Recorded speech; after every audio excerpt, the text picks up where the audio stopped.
নমস্কার শ্রোতা বন্ধুরা, ঋতধারা মনোরমা সাধু ইউটিউব চ্যানেলে সকলকে স্বাগত জানাই।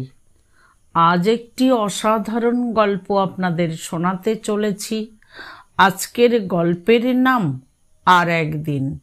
লিখেছেন আমাদের প্রিয় লেখিকা আশাপূর্ণা দেবী। ওদের ভালোবাসাটা তা বলে এমন কিছু নভেলি ভালোবাসা ছিল না। উভয় পরিবারের বন্ধুত্ব বন্ধনের সূত্রে প্রায় পারিবারিক প্রথার মতোই দু বাড়ির ছেলেমেয়েদের মধ্যে ছেলেবেলা থেকে যে সহজ প্রীতির সম্বন্ধ গড়ে ওঠে সেইটুকুই, তার বেশি নয়। এদের ছেলেরা ওদের সাথে ঘুড়ি ওড়াতে গেলে অথবা ওদের ছেলেরা এদের উঠানে মার্বেল খেলতে এলে কেউই যেমন দোষের বলে গণ্য করত না, তেমনি গণ্য করত না এ বাড়ির অলোকা ও বাড়ির অশোককে দুখানা রুমাল সেলাই করে দিলে, অথবা ও বাড়ির অশোক এ বাড়ির অলোকাকে একখানা বই প্রেজেন্ট করলে। শুধু এইটুকু সুযোগের অবসরে যতটুকু আর যেমন ভালোবাসার সৃষ্টি হওয়া সম্ভব। উপহারের বইতে খিদের চাহিদা মেটে না। অশোকের ডিউটি ছিল যেন তেন প্রকারেণ অলোকাকে বই যোগান দেওয়া, কিন্তু বইয়ের পোকাকে বই জুগিয়ে কুলে উঠতে কে পারবে? অশোক বলে, তোর জন্যে দেখছি আরও 2-4টে লাইব্রেরির মেম্বার হতে হবে। মাত্র 2টো লাইব্রেরির বইতে কুম্ভকর্ণের ক্ষুধা মেটা শক্ত। অলোকা রেগে বলতো, কুম্ভকর্ণ টর্ণ যা খুশি বলবে না বলছি অশোকদা, তাহলে আর তোমাদের বাড়ি জন্মে আসবো না। অশোক হেসে বলতো, না এসে পারবি? কেন পারবো না? বাড়িতে কালী সিংহের মহাভারত আছে, তাই পড়ব বসে বসে। ভালো ভালো, অশোক কৌতুক হাস্যে মন্তব্য করত, খুব ভালো। ঈশ্বর তোকে সুমতি দিয়েছেন দেখে বড় আনন্দ হচ্ছে। সত্যি তো, কেন মিথ্যে কতকগুলো নভেল নাটক পড়ে উচ্ছন্নে যাবি? পরিণীতা করে হতে হয়ে যাচ্ছিলি, এনেছিলাম, যাকে ফেরত দিয়ে দেব। ব্যাস, আর রক্ষে থাকতো না, হই হই করে উঠত অলোকা। ও মা গো, কি সাংঘাতিক ছেলে তুমি অশোকদা! এনে লুকিয়ে রেখেছ বলে বাড়াবাড়ি রকমের কাড়াকাড়ি শুরু করে দিত একেবারে। সম্ভব অসম্ভব এমন সব জায়গা তছনছ করে খুঁজত যে গুছিয়ে দিতে তাকেই আবার 1 ঘন্টা খাটতে হতো। এসব ঘটনা যে অভিভাবকদের অসাক্ষাতেই ঘটত এমনও নয়, কারণ তারা এতে কৌতুক উপভোগ করা ছাড়া সন্দেহের কিছু দেখতেন না। অবশ্যই অসাক্ষাতেও যে একেবারে কিছুই ঘটানো হতো না তা নয়। ধরো, সেই একটি দিনের কথা, বোধহয় সে একটা প্রথম বৈশাখের এলোমেলো বিকেল। অশোক তদব্যস্ত হয়ে এসে অলোকার মাকে প্রশ্ন করে, অলোকা কোথায় গেল মাসিমা? আহা, কালকে বেচারা অনেক খেটে খুঁটে 1 গাদা বইয়ের এক লিস্ট করে দিয়ে এলো আমায়, আর আমি সেটি, বুঝলেন মাসিমা, সোজা পকেট শুদ্ধ ধোপার বাড়ি। শুনলে যা হাত পা স্রাবে। গেল কোথায়? অলোকার মা আক্ষেপের স্বরে উত্তর দেন, আর কোথায়? বিকেল হলে কি আর মেয়ের টিকি দেখবার জো থাকে? সেই ছাতে উঠে বসে আছে। অশোক বললে, মাঠটি করেছে, ছাতে এখন কে যাবে বাবা? থাক, ওর বই আর আসছে না, রেগে মরবে আর কি। অলোকা, এই অলোকা! বলা বাহুল্য, অলোকার কান অবধি পৌঁছায় না সে ডাক। অশোক বলে, তা এ সময় ছাতে উঠে বসে থাকবার ওর দরকারটাই বা কি? এই রান্না টান্না তরকারি কোটা সব আপনাকে একা করতে হয় তো? কাজ টাজ কিছু শেখান মেয়েকে। কাজ করবে অলকা, তাহলেই হয়েছে। সে সম্ভাবনাকে নস্যাৎ করে দিয়ে মেয়েকে ডাকাডাকি করেন অলকার মা। ও মুখ পোড়া মেয়ে, নাপ না ছাদ থেকে। এই অশোক এসে দাঁড়িয়ে রয়েছে, কি লিস্টি ফিস্টি দিয়ে যাবি জানা। অলকা, কালা হয়ে বসে আছিস নাকি?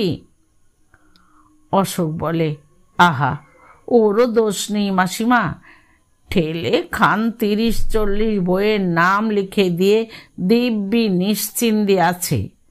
মনে জানে আসতে যা দেরি, দিনে 2খানা করে বই গেলে যে কি করে। অলকার মা বলেন, যোগান পেলে আর গিলবে না কেন? তোকেও যেমন ভূতে পেয়েছে বাবা। বলি, ও অলকা, রোজ তো ছাতের টঙে উঠে নিশ্চিন্দি হয়ে বসে থাকা বার করছি আমি। অশোক বলে, আপনারও ক্ষীণ কণ্ঠ 3 তলা অবধি পৌঁছবে না মাসিমা। বৃথা চেষ্টা। বিনুনি ধরে হিড় হিড় করে টেনে না আনলে আর নামানো যাবে না। বিনুনি ধরে টানবার জন্যেই অগত্যা উঠতে হয় ওকে ছাতে। অলকা প্রত্যাশিত খুশিতে চমকে গিয়ে বলে, ও মা, এ কি, তুমি হঠাৎ ছাতে যে? কি করব? অশোক গম্ভীরভাবে বলে, আমাকে যে ভূতে পেয়েছে। ও আবার কি কথা? অলকা বলে, যা তা বলছো কেন? মাসিমা তো তাই বললেন। ঠিক বলছেন, বুদ্ধি আছে, দৃষ্টি আছে, তাই বলেছেন। তবে হিসেবে একটু ভুল করে ফেলেছেন। ভূত নয়, পেতনি। যা বলে চঞ্চল হয়ে উঠে দাঁড়ায় অলকা। এই নিতান্ত সহজ সামান্য পরিহাসও কেমন যেন ভয় ভয় করে ওর। অশোকের মুখের কথার সঙ্গে চোখও যে কথা কইতে চাইছে। চোখের ভাষাকে বড় ভয়। ও সামান্যকে একদণ্ডে অসামান্য করে তুলতে পারে, তাই না চোখকে এড়াতে অকারণ এত মুখের কথার সৃষ্টি করা। কথাই হচ্ছে আশ্রয়। তা ভয় অশোকেরও ছিল বই কি। তা নইলে অমন বলি বলি চোখ কিচ্ছু না বলেই থেমে থাকে। ছাতে মাদুর পেতে বসে আর কিছু নয়, বই পড়ছিল অলকা। হঠাৎ উঠে দাঁড়াতেই কোল থেমে পড়ে গেল বইটা। রবীন্দ্রনাথের চয়নিকা। কি পড়া হচ্ছিল কি? ইস, কাব্যি। কুড়িয়ে নিয়ে মাঝখান থেকে একটা কবিতা খুলে ধরে অবজ্ঞার সুরে বলে, পড়লেই হয় না শুধু বোকার মতো, মানে বুঝতে পারিস কিছু? কেন পারবো না? খুব পারি। ভগবান একা তোমাকেই সব বুদ্ধিগুলো দিয়ে দিয়েছেন নাকি? আমার তো তাই ধারণা। পারিস যদি তো পড়েটা। পড়ে মানে বল দেখি, কেমন বোধ শক্তি। খোলা পাতাটার দিকে চেয়ে অলকার মুখটা লাল হয়ে ওঠে। কথা বলার শক্তি বড় বিশেষ থাকে না। কই, কি হলো, পড়তে পারলি না? সত্যি কি পণ্ডিত, পড়তেই পারে না, আবার মানে বোঝার গুমর। দিনে 2খানা বই শেষ করার রহস্য এবার বুঝেছি। শুধু চোখ বোলাস, এই তো। শুনবি তবে? শোন, মানে বুঝিয়ে দিচ্ছি। কবি বলেছেন, তোমার এই যেন ভালোবাসিয়াছি শত রূপে শতবার, যুগে যুগে অনিবার, চিরকাল ধরে। শেষ পর্যন্ত মানে বুঝবার জন্য দাঁড়িয়ে শোনার সাহস অলকার অন্তত ছিল না। বেচারা 14 বছরের অলকা ছুটে পালিয়ে গেল নিচে। না, 14 বছরের নায়িকা শুনে হাসবার কিছু নেই। ঘটনাটা এ যুগের নয়, সে যুগের। তখনও 13 বছরের ললিতা সগৌরবে আঁচলে চাবির গোছা বেঁধে পাঠকের চিত্ত জয় করে বেড়াচ্ছে। অবশ্যই এমন সুযোগ সুবিধে বড় বেশি পাওয়া যেত না। এই জীবনে দুজনের মিলন না হলে জীবন মিথ্যে হয়ে যাবে, এমন আজগুবি কথা দুজনের একজনও ভাবেনি কোনো দিন। দুজনে দুজনের বিরহে সারা জীবন ব্যর্থ দীর্ঘ নিঃশ্বাস ফেলছে, এমন ডাহা মিছে কথা গল্প লেখকেরও লিখতে বাঁধবে। আসল ঘটনা এই, তারপর থেকে ওদের আর দেখাই হয়নি। সংসারের জটিল ঘটনাচক্রে বিচ্ছিন্ন হয়ে যাওয়া একটি 14 বছরের মেয়ে আর একটি 18 বছরের ছেলে নিজেদের চেষ্টায় আর কখনো মুখোমুখি হতে পারেনি। দুটো বাড়ির একই বাড়িওয়ালা বাড়ি দুখানাকে ইমপ্রুভমেন্ট ট্রাস্টের কবলে ফেলে দিয়েছিল মোটা টাকা মূল্য ধরে নিয়ে। দুই ভাড়াটে ছিটকে চলে গিয়েছিল শহরের সম্পূর্ণ দুই প্রান্তে। অশোকের খবর আর রাখি না, অলকাকে জানি।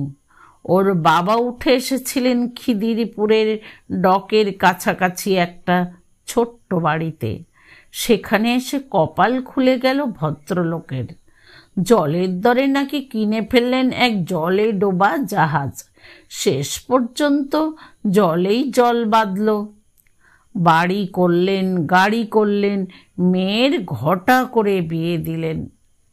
বিয়ের রাত্রে ওরা এলো দমদম থেকে নেমন্তন্ন খেতে। শুধু অশোকের আশা হলো না, তার তখন নাকি সামনে বিয়ে এক্সামিন। নেমন্তন্ন খাওয়ার মতো বাজে কাজে সময় নষ্ট করবার সময় কোথায়? 24 ঘন্টাই তো পড়ছে ঘরে খিল দিয়ে। বিয়ের দিন নিশ্চয়ই অশোকদার সঙ্গে দেখা হবে, এমনি একটা সহজ আশার আলোয় মনের আকাশ উজ্জ্বল হয়েছিল অলকার বিয়ের দিন পর্যন্ত। অশোকদার সঙ্গে দেখা হলো না। এই নৈরাশ্যের মেঘ নিয়ে দাম্পত্য জীবনের শুরু। সুন্দর স্বভাব স্বামী, স্নেহে প্রেমে ক্ষমায় মহান, হাসি খুশি চঞ্চল, সদ্যোন্মেষিত কিশোরীর হৃদয় দ্বিধাগ্রস্ত হবার অবকাশই পেল না। সুখে সৌভাগ্যে আলোকিত হয়ে উঠল সে। জীবন শুধু নীল আকাশের কোণে একখণ্ড হালকা মেঘের মতো লেগে রইল ওই নৈরাশ্যের মেঘটুকু। বছরের পর বছর কাটে, কৈশোর ভরে ওঠে যৌবনের উজ্জ্বলতায়। যৌবন শান্ত হয়ে আসে অনিবার্য পরিণতির গাম্ভীর্যে। আজকের 40 বছরের বিজ্ঞ অলকার মধ্যে 14 বছরের সেই বুদ্ধিহীন মেয়েটাকে আবিষ্কার করতে যাওয়া পাগলামি। ওর নামটা যে অলকা, এ কথাও আর সহজে মনে পড়ে না। ওর নিজেরও নয়, নামের দরকারই বা কবে পড়েছে। তবু রয়ে গেছে একটা হাস্যকর পাগলামি, দীর্ঘকালের অর্থহীন অভ্যাস। সময়ে অসময়ে অকারণে একবার মনে করা, আর কখনো দেখা হলো না। কিন্তু এও এক অদ্ভুত। ভাবলে কি যে আশ্চর্য লাগে অলকার। এই সুদীর্ঘকালের মধ্যে দৈবাৎ কখনো কোনো দিনও কি দেখা হয়ে যেতে নেই? ভাষা জগতে তাহলে অপ্রত্যাশিত, আকস্মিক, সহসা এসব শব্দগুলো আছে কেন? সহসা দেখা হয়েও কি যায় না কারোর সঙ্গে? বহুদিনের অদেখা, পরিচিত, স্বল্প পরিচিত, বাঞ্ছিত, অবাঞ্ছিত কত লোকের সঙ্গেই তো দেখা হয়ে যায় যখন তখন। পথে ঘাটে, ট্রামে, বাসে, সিনেমায়, বারোয়ারি তলায়, দোকানে, স্টেশনে, দেশে বিদেশে। শুধু সেই লোকটাই এত দুর্লভ, কোথাও তার ছায়ামাত্র চোখে পড়ল না, 26টি বছরের মধ্যে। আর সব থেকে আরও অদ্ভুত যে এই শহরে বাস করে আসছে দুজনে। হয়তো ঠিকানা জোগাড় করাও খুব শক্ত নয়। ঠিকানা জোগাড় করে যে কোনো দিন আচমকা গিয়ে পড়া যায় অশোকের বাড়ি। বলা যায়, কি গো অশোকদা, একেবারে যে ভুলেই গেলে। ক্ষতি কি? সত্যিই তো, ক্ষতি কি? গেলেই হয়। অশোকের বউ তোমাকে ধরে মারবে না নিশ্চয়ই। এই অভিমতটা অলকার স্বামী দেবেশের। অলকার অশোক ঘটিত হৃদয় দৌর্বল্যের খবর তার অজানা নয়। কম বয়সে একদা অতি বিশ্বস্ত তার ছেলে মানুষই মোহে স্বামীর কাছে গল্প করেছিল অলকা প্রথম প্রেমের রঙিন কাহিনী। অপেক্ষা করেছিল আশ্চর্যি, আর কখনো দেখা হলো না। এখনো মাঝে মাঝে কথা উঠলেই বলে, যাই বলো বাপু, আর একবার দেখা হওয়ার ইচ্ছে আমার এখনো খুব আছে। তা কথাটা উঠেই যখন তখন। কৌতুক প্রিয় দেবেশ ইচ্ছে করে ওঠায় অলকাকে রাগাতে। অশোকদা নামটা দেবেশের কাছে যেন প্রচলিত প্রবাদ। বরাবর চলে আসছে। কখনো জানলায় কি বারান্দায় একটু বেশিক্ষণ যদি দাঁড়িয়ে থাকতে দেখলো অলকাকে, অমনি বলবে, কি গো, রাস্তায় অশোকদা নাকি? বাতায়ন পানে দু আখি তুলিয়া। অলকার রাগ দেখিয়ে উত্তর দেয়, হ্যাঁ তাই তো, রোজ এই সময় সে এসে ঠায় রোদ্দুরে ফুটপাথে দাঁড়িয়ে থাকে যে, তাই বিগলিত করুণায় একবার করে দর্শন দিই। পথে ঘাটে বাসে ট্রামে যেখানে সেখানে অলকাকে খেপানো এক মজা দেবেশের। কথায় অবশ্যই এঁটে উঠতে পারে না অলকাকে, তবু বলতে ছাড়ে না। ওদের এই স্বচ্ছন্দ দাম্পত্য জীবনের মধ্যে অশোকেরও একটা স্থান আছে। বিশিষ্টও নয়, অপরিহার্যও নয়, তবু আছে। ভাতের সঙ্গে থালার আগায় নুনের মতো, পানের সঙ্গে ডিবের কানায় চুনের মতো। আছে শুধু আলাপ আলোচনার স্বাদে আর একটু আস্বাদ দিতে। যতটুকু প্রয়োজন তার বেশি খানিকটা ব্যবহার করে ফেলবার মতো স্পষ্টভাবে নেই। হয়তো ট্রামে চেপে যাচ্ছে অলকা আলিপুরে ননদের বাড়ি বেড়াতে, হয়তো ওদিকে গাড়ির ভিড় একটু পাতলা হয়ে গেছে। দেবেশ হঠাৎ নিম্ন স্বরে বলে, বসে, দেখো দেখো, ওপাশের ওই ভদ্রলোকটি তোমার অশোকদা নয় তো? সেই থেকে দেখছি হাঁ করে তাকিয়ে আছে তোমার দিকে। অলকা চমকে তাকায়। বুকের মধ্যে ছলাৎ করে ওঠে একটা আশার ঢেউ।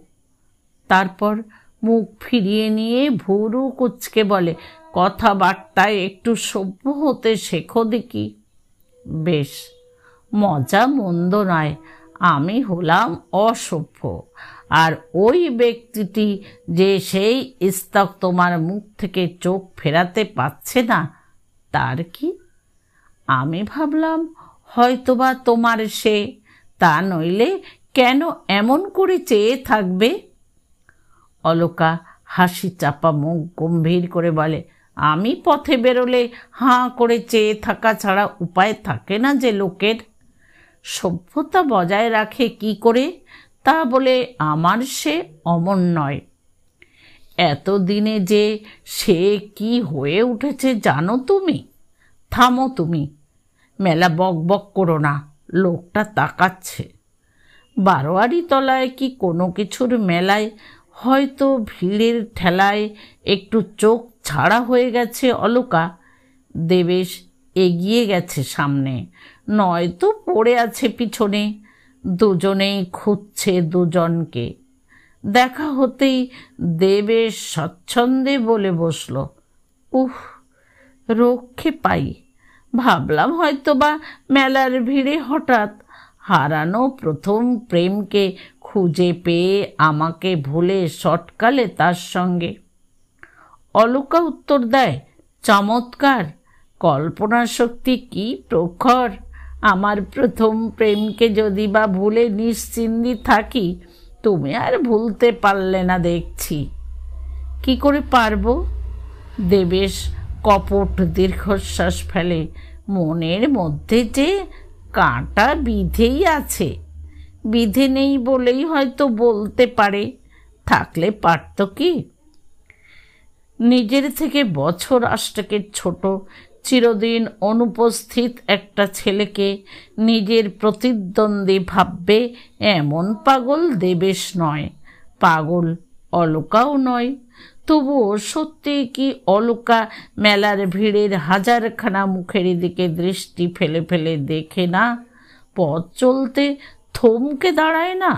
সিনেমায় থিয়েটারে গিয়ে ফেরার সময় রোশবাবু ভিড় কমুক বলে দাঁড়িয়ে থাকে না সিঁড়ির একধারে, শেষ দর্শকটি চলে যাওয়া পর্যন্ত? দেবেশ অনুযোগ করলে বলে, হোক গে, 2-4 মিনিটে কি রাজ্য বয়ে যাবে, ঠেলাঠেলি দেখতে পারিনে। এ একটা নেশা, বোধ করি অভ্যাসের নেশা, তাছাড়া আর কি? খেপার পরশ পাথর খোঁজার মতো। হয়তো সংসারের সহস্র বন্ধনের পাকে পড়ে গেলে নেশা কবে ছুটে যেত। কিন্তু সে অবসর হলো কই? নিঃসন্তান জীবন, জীবনের চেহারা আর বদলাতে পেল না, বরাবর একই রকম থেকে গেল। নিঃসন্তান দম্পতি সর্বত্রই প্রায় একসঙ্গে ঘোরাফেরা। দেবেশের মামাতো বোনের বিয়ে উপলক্ষে সকালের গাড়িতে চলেছে দুজনে চন্দননগর। 2nd ক্লাস একখানি কামরায় উঠে গুছিয়ে বসে দেবেশ প্রথম কথা কয়, হ্যাঁ গো, ওদের বিয়েতে দেবার শাড়িখানা ভুলে ফেলে আসনি তো? এসেছি। কি সর্বনাশ, তাহলে উপায়? উপায়ের অভাব কি? চন্দননগর তাতে শাড়ির জন্যে বিখ্যাত, তার মানে গিয়ে আবার একটা কিনতে হবে? ভুলে ফেলেলে অবশ্যই হতো, কিন্তু থামো তো তুমি। খবরের কাগজখানা সঙ্গে নিতে বলেছিলাম, নিয়েছিলে? তা নাওনি, জানতাম আগেই। যত ভুল সব আমিই করি যে।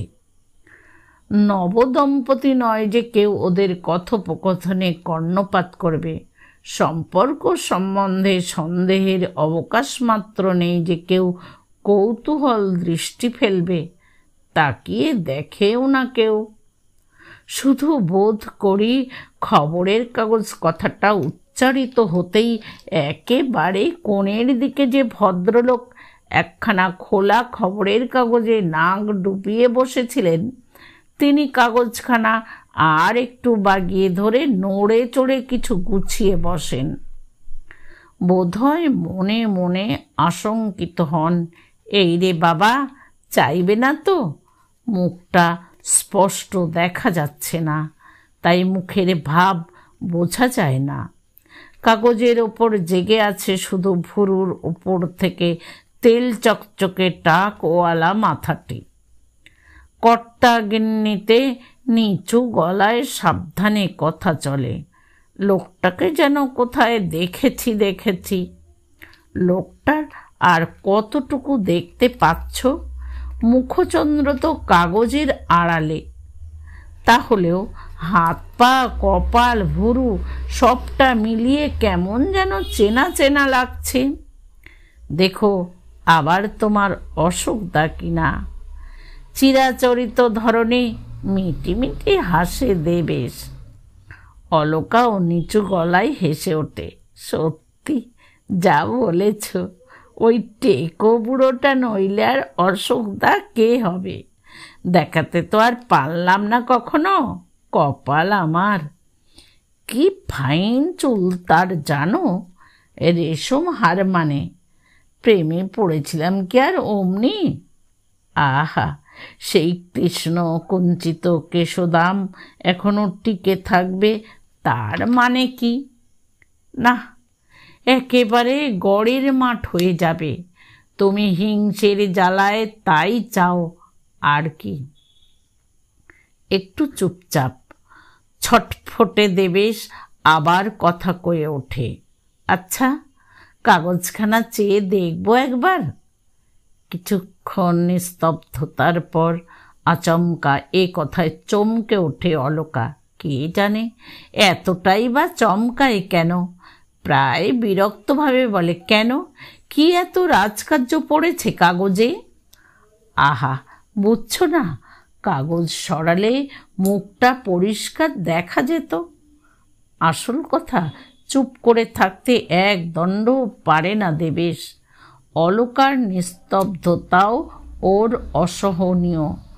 গল্প করবার মতো কিছু যখন মিলছে না হাতের কাছে, পুরনো ঠাট্টাই চলুক। অলকা রেগে বলে, যাবে তার কি, কি চতুর্বর্গ লাভ হবে তোমার ওর মুখ দেখে? দেবেশ কৃত্রিম করুণ মুখে বলে, আমার আর কি, তোমারই যদি কিছু লাভ হয়। বলছিলে কিনা ওকে চিনি চিনি করি, চিনিতে না পারি। ভাবলাম, খবরদার বলছি, ওই বিদঘুটে কথাগুলো বলবে না আর। যখন তখন যেখানে সেখানে বললেই হলো ওই আজে বাজে কথা। এত হাড় জ্বালাতেও পারো। অবশ্য সব কথাই অপরের কান বাঁচিয়ে।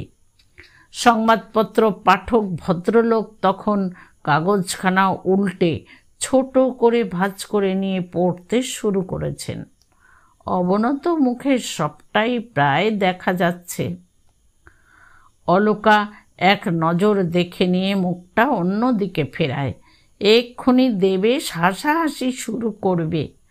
সত্যি যে একটু ভালো করে দেখে নিয়ে মনে পড়াবে কোথায় দেখেছে লোকটাকে, সে আর দেবেশের জ্বালায় হবার জো নেই।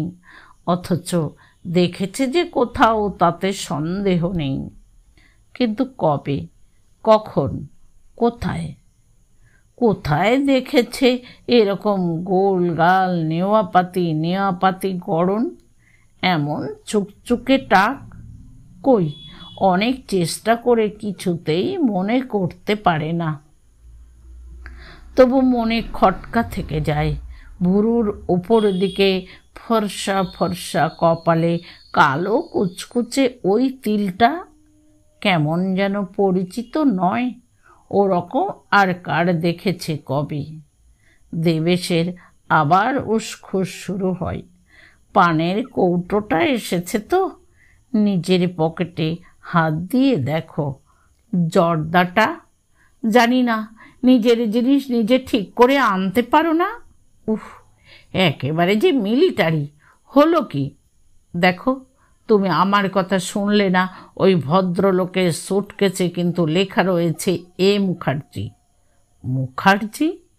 অলকা একবার সামান্যতম চমকায়, তারপর গম্ভীরভাবে আউড়ে যায়, অজিত, অমল, অবনী, অসিত, অপূর্ব, অনিমেষ, অখদ্দে, অগা, অর্থাৎ কিনা এতগুলো নামের মধ্যে যে কোনো একটা নামের অধিকারী যে কোনো মুখুজ্জে পরিবারে জন্মালেই সুটকেসে এই মুখার্জি লিখে সঙ্গে নিয়ে বেড়াতে পারে।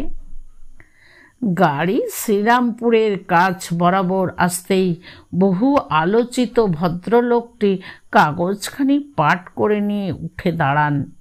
সুটকেসটি বাঁ হাতে তুলে নিয়ে ডান হাতে পাঠ করা কাগজখানা দেবেশের দিকে বাড়িয়ে ধরে সম্পূর্ণ দেবেশের দিকে তাকিয়েই স্মিত হাস্যে আবেদন করেন, পড়বেন? ভদ্রতার বদলে ভদ্রতা। দেবেশও স্মিত হাস্যের সঙ্গে প্রত্যাখ্যান করে, দরকার হবে না, এই তো নেবে যাব এখুনি। চওড়া ডাটিওয়ালা কালো সেলের চশমা পরা ভারী সারি পুরন্ত মুখে অমায়িক হাসিটি বেশ মানানসই। দেখলে আবার যেন দেখতে ইচ্ছে করে। অমায়িক হাসি আবার প্রশ্ন করেন, যাচ্ছেন কোথায়? চন্দননগরে মামার বাড়ি। মামার বাড়ি? ভালো জায়গায় যাচ্ছেন তাহলে। সহসা অন্ধকার যবনিকার গায়ে আশ্রয় এসে পড়ল হঠাৎ জানলা খুলে দেওয়া আলোর ঝলক। বিস্মৃতির পর্দায় স্মৃতির বিদ্যুৎ রেখা। না, সন্দেহের অবকাশ নেই, অশোকই। ডান ভুরুর ওপর কালো কুচকুচে তিলটি এখনো তেমনি নির্ভুল স্পষ্ট। একটি তিল কি তুচ্ছ? পুরনো মুখকে চিনিয়ে দেবার পক্ষে যথেষ্ট নয়। ওই তিলটাকে অনবরত দেখতে পাচ্ছিল, তবু অশোককে চিনতে পারেনি অলকা। এতক্ষণ সামনাসামনি বসে থেকে পারেনি পরিষ্কার মুখোমুখি তাকিয়ে। অশোক পেরেছে, কিন্তু জগতে কার কি ক্ষতি হতো যদি অশোক অলকাকে চিনতে না পারত? অলকার সঙ্গে নিতান্ত স্থূল এই রসিকতাটুকু না করলেই বা তার ভাগ্য বিধাতার কি এমন এসে যেত? অশোককে দিয়ে এই কথাটুকু না বলালে কি চলছিল না তার?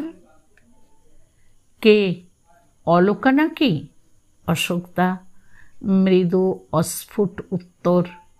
রেলগাড়ির অসুবিধা সত্ত্বেও নিচু হয়ে নমস্কার করে অলকা। দেবেশ চোখ বড় করে বলে, সত্যি তাহলে আপনি সেই বিখ্যাত অশোকদা? বিখ্যাত নাকি? কি ব্যাপার? বিলক্ষণ। আপনাকে নিয়ে তো আমাদের ছি ছি অলকা, শেষ পর্যন্ত তুমিই হেরে গেলে। বুঝলেন মশাই, আপনার বাল্য বান্ধবী এতক্ষণ আমার সঙ্গে তর্ক করছিলেন। অশোকদার কখনো অতটা হতে পারে না। আমার কিন্তু প্রথম থেকেই সন্দেহ হচ্ছিল। তাই নাকি? হা হা করে হেসে ওঠেন ভদ্রলোক। আপনি তো আমাকে দেখেননি। দেবেশ অভ্যস্ত রসিকতার ভঙ্গিতে বলতে যাচ্ছিল, দেখিনি, শুধু বাঁশি শুনেছি। কিন্তু বলা হলো না। গাড়ির বাঁশি বেজে উঠল। ট্রেন শ্রীরামপুর স্টেশনে ইন করেছে। মাত্র 1 মিনিটের স্টপেজ। গাড়ি থামার সঙ্গে সঙ্গে ভদ্রলোক নড়ে ওঠেন। তাড়াতাড়ি 2 হাত জোড় করে বলেন, নমস্কার, এসে গেল আমার গন্তব্যস্থল। আপনার সঙ্গে দেখা হয়ে খুব খুশি হলাম অলকা। চললাম তাহলে। অনেক দিন পরে দেখা হলো, কি বলো? নেমে গেলেন ভদ্রলোক তাড়াতাড়ি করে। সঙ্গে সঙ্গে গাড়ি চলতে শুরু করলো, আর সেই চলার সঙ্গে সঙ্গেই মুহূর্তে স্তব্ধ হয়ে গেল একটি মধুর বেদনাময় সঙ্গীত। থেমে গেল একটি সুর। অভিনয়ের পিছনে আবহ সঙ্গীতের মতো অলকার জীবনের নেপথ্যে ঝঙ্কৃত যে অনাহত মৃদু সুরটি তার সমগ্র জীবনকে গেঁথে রেখেছিল একটি সুষমার ছন্দে। চিরদিনের মতো থেমে গেল সে সুর, ভেঙে গেল সে ছন্দ। না, সে সুর আর বাজবে না, সে ছন্দ আর ফিরে আসবে না। আর একবার দেখা হলো না বলে নিঃশ্বাস ফেলবার মধুর সুখটুকু গেল ফুরিয়ে। হয়তো আর একদিন দেখা হবে, এই আবেশময় আশাটুকুর হলো সমাধি। হায়, কি প্রয়োজন ছিল আর একবার দেখা হবার? কি ক্ষতি ছিল আর একদিন দেখা না হলে? তবু মনের ভিতরটা কেউ কারুর দেখতে পায় না, এই রক্ষা। বিধাতা পুরুষের সমস্ত নিষ্ঠুরতা, সমস্ত অসৌজন্য ক্ষমা করে আসছে মানুষ বোধ করি শুধু এই এক অপরিসীম কৃতজ্ঞতায়। মনের ভিতরের খবরটা মানুষের নিজের হাতের মুঠোয়। তাই হাত বাড়িয়ে দেবেশের উপাস থেকে পানের কৌটোটা তুলে নিয়ে একটা পান বার করতে করতে অলকা বলে, ওই ভুঁড়ি আর ওই টাক, ছি ছি, চিনতে পারিনি বলে খুব তো লজ্জা দিলে। চেনবার কোনো উপায় রেখেছে? তা কি জানি। দেবেশ হাসে, আমি তো আর আগে দেখিনি। ও কি পানটা ছিঁড়ছ যে ছেলে মানুষের মতো? খাবে না? না, শুকিয়ে গেছে। তা গেছে বই কি, নেহাতি শুকিয়ে গেছে, নইলে তুচ্ছ একটু কাজের ক্ষতি করে কিছুক্ষণের জন্য কি সহযাত্রী হওয়া যেত না, যাওয়া যেত না অলকার গন্তব্যস্থল পর্যন্ত? জরুরি কাজ, কাজ কত জরুরি হওয়া সম্ভব।